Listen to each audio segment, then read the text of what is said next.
This week in our series of political profiles, we're sitting down with Harford County Executive and now Republican candidate for governor, David Craig. Welcome, Mr. Craig. Pleasure Thank to be you here. for coming. Appreciate your taking the time to meet with us today. One of the things that we are trying to do in this profile series is to allow Montgomery County voters an opportunity to get to know those who are seeking public office. You're in your third term as county executive in Harford County. And before that, you were a teacher in the Harford, I almost said Montgomery County, in the Harford County public school system. So why in the world did you ever want to get into politics? When I taught government and history in middle school, so I knew that it was important. But in 1979, the city of Harvard Grace was in a little bad shape, and had lived there my entire life and was married, had 3 children. So I told people I had 3 reasons why I wanted to run for public office. It was Randy, Courtney, and PJ, our son and 2 daughters. I wanted to make it a good, safe place for them to grow up and live, and I wanted them to live there. And fortunately, they did grow up, and son was a Navy veteran, daughters went to college, and they all live about 10 blocks from our house. So we won that fight politically. So that is what started. I'm not a person to sit on the sideline and complain about what is or is not happening in our service and government. Well, let's look at some of the issues then, because we have a very brief time period here. You've been quoted as saying that Maryland is losing the economic race in this region, and with it, thousands of businesses and jobs to neighboring states. We argue about that on my panel every week. So what would you do as governor to reverse the trend? We have seen a tremendous decline in people living here that have moved out. I constantly talk with people that are saying, I'm shutting the business down, or I've sold it and I'm moving out and we're not going to have it anymore. And the key, as we've done the exam on this, is taxes. High taxes have really forced businesses to either shut down or leave the entire state. So our initial plan is to phase out the income tax, which will be a 5-year process. And we want to take the success we had in Harford County, because we were successful in Harford County by lowering our property tax rate while every other tax rate in the state was going up. And we saw our citizens save $50 million and 8,000 new jobs come to Harford County, because businesses thought this is a good place to come to.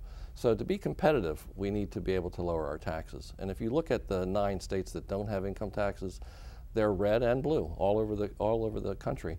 They represent 20% of our population, but 64% of the new jobs. So we want to be competitive with them. So what are you going to replace that tax revenue with? I mean, what sources of income or revenue will replace that income tax revenue? First, you will see your base grow with new businesses coming in, and that will increase people buying things, so sales tax revenues will go up, and your property tax revenues will go up and things like that.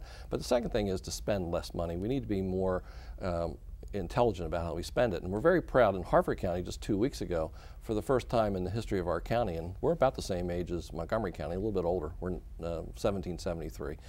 For the first time we went to AAA bond rating, because we had lowered our tax rate and had made such a diverse economy that all of the agencies looked and said, you're doing a really great job on how you're spending the money. So the first thing to do would be to lower our spending by 3%. I think the average person knows they can live on 3% less, and that would be $1.2 billion in Maryland. Now, one of the big controversial topics that have been bubbling up over the last 6 months is the Maryland Healthcare Exchange. Yes.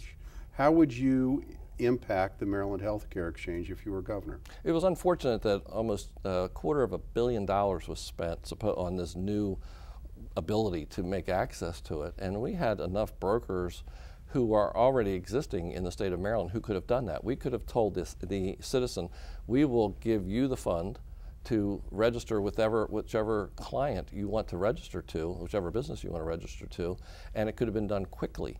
And I was watching the Super Bowl this year, and Blue Cross Blue Shield came on and said it'd only take 10 minutes to become one of our clients.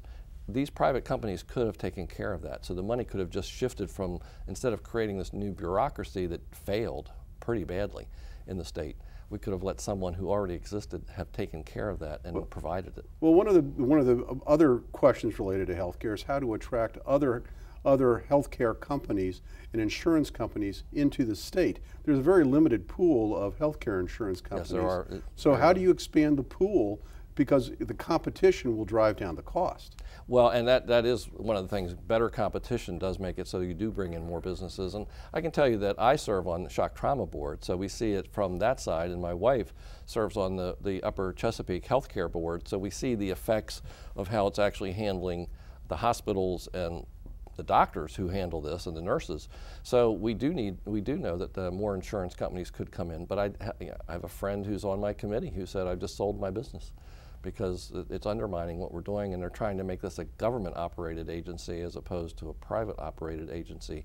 And it is much, I'm sure you don't want to go online to buy your tickets to get on a plane somewhere. We don't want government to run that. It would have been better for you to go online yourself when you wanted to select which company you wanted to deal with. Well, we have lots of choices on to where we want to go fly for vacation, but one of the things we don't have a lot of choices for, and one of the things we're very concerned about here in Montgomery County, is our education system. Yes. You've been quoted as saying that you would like to do away with the Common Core testing. Well, then how do we know and how do we measure whether our students are going to reach a level of success? Well, we can go back to one of your original comments. I was a teacher and assistant principal at middle school for 34 years in Harford County, and I knew I wanted to be a teacher from the time I was in 6th grade. Went to Towson State College at the time and Morgan State University to learn how to be a teacher. And what I tell people is that I've done all the things about student evaluations as a professional teacher, and I've done testing and those things. That's not up to politicians to do. Politicians should not decide student achievement. They should not decide how teachers are evaluated, nor should they decide what kind of curriculum takes place. That belongs to the Board of Education, your superintendent, the principal, and the teacher. Education is not about Common Core, it's about common sense. And it's about the teacher and the children in the classroom. And if you're a teacher, you understand what children are facing when it comes to testing. If you look, they're finally admitting that MSA testing has not been very successful in how students are evaluated. And so they're finally moving that out. And I can tell you that when students came into my class to be taught, I could examine the test and find out, why did they do well, why didn't they do well? Was it a problem that I had presented to them, or was it something else? So well, testing's not the best way to decide how a student achieves. Well, we've got only time for one more question, okay. and then we're going to be out of time. And one of the big issues that many in Montgomery County are concerned about is the fracking issue in Western Maryland. Yes. And Cove Point in the Chesapeake. What's your position on those two issues? Well, if you look at just the fracking issue itself first, and you look at Garrett County, which is where almost all of it would be, most of those businesses were going to lease space from someone in Garrett County, and then they were going to do it there. And there was concern about the environmental issues, particularly with water. Well, now they've all moved out, but if you look at where they're doing it right on the border of Garrett County, and they're coming in under the Maryland line anyway, because that's the way it's been done. So it would be better if we let it happen here in Maryland and we had some control over it, rather than letting Pennsylvania, Virginia, and Pennsylvania. And well, I don't want to. I'm sorry, we are running out of time, and yes. This is there's a lot to talk about. But I take it from your comments that you're in favor of lifting the moratorium.